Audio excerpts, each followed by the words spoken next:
नमस्कार, मी योगिता तुमचं स्वागत करते माझ्या नवीन एका व्हिडिओमध्ये। तर मित्रांनो, आम्ही चाललो आहे आज श्री कालभैरवनाथाच्या दर्शनाला। गाडी यायला टाईम होता म्हणून आम्ही महादेवाचं दर्शन घेतलं आणि गाडीची वाट बघत बसलो आहे मंदिरासमोर। तिकडे शंभू बघा कसा नंदीसोबत खेळतो आहे, नंदी देवाची घंटी वाजवतो आहे आणि दर्शन घेत आहे। तर आमची गाडी आली आहे आणि आम्ही निघालो खेडला म्हणजे श्री कालभैरवनाथाच्या दर्शनाला।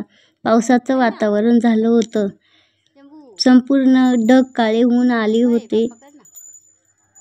पावसामुळे संपूर्ण परिसर हिरवगार आणि सुंदर असे दिसत होते। पावसाळा चालू झाला की इगतपुरीचे वातावरण बघण्यासाठी पर्यटक येत असतात।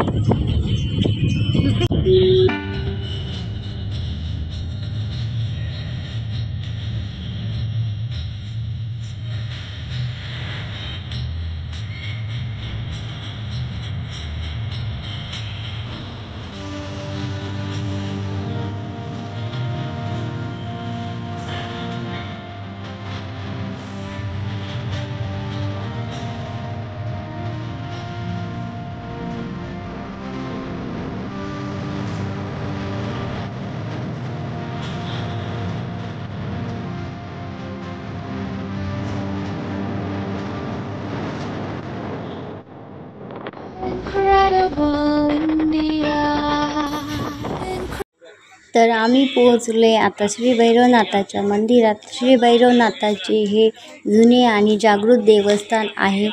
इथे देवाला फूल पण लावली जातात। देवाला फूल लावणे म्हणजे काय कोणाकोणाला माहीत आहे कमेंट करून नक्की सांगा। तोपर्यंत आम्ही हातपाय धुतो आणि देवाचे दर्शन घेतो। तुम्ही पण मंदिर बघा आणि देवाचे दर्शन घ्या। भैरवनाथाचा रविवार म्हणून रविवारी खास करून खूप मोठ्याने गर्दी असते। आमचा आजचा व्हिडिओ हा तुम्हाला कसा वाटला नक्की कमेंट करून सांगा आणि आमचे नवीन व्हिडिओ बघण्यासाठी आम्हाला सबस्क्राईब करा। तोपर्यंत बाय बाय, टेक केअर।